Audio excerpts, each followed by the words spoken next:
Tanim muna tayo para may ito yung anihin. Ito na. Yan o.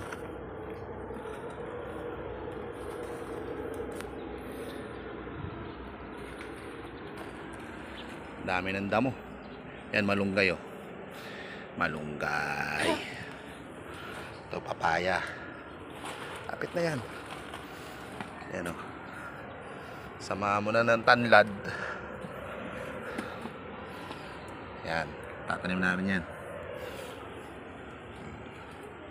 Ayan, pat ko. Hindi na muna dito, dahil ng damo. Nangyari dito sa damo na to.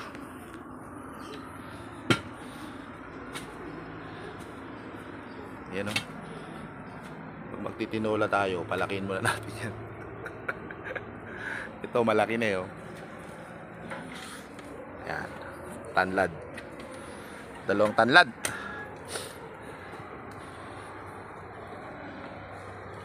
Tingnan natin kung mabuhay yan. Mabato eh. Ayan, bahay natin oh. Ay nako. Sa gubat na tayo nakatin. Magubat na. Grabe oh.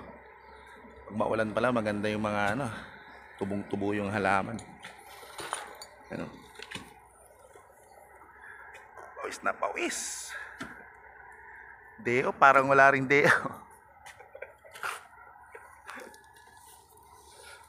Ano, pag lumaki yan, sarap ng tinola.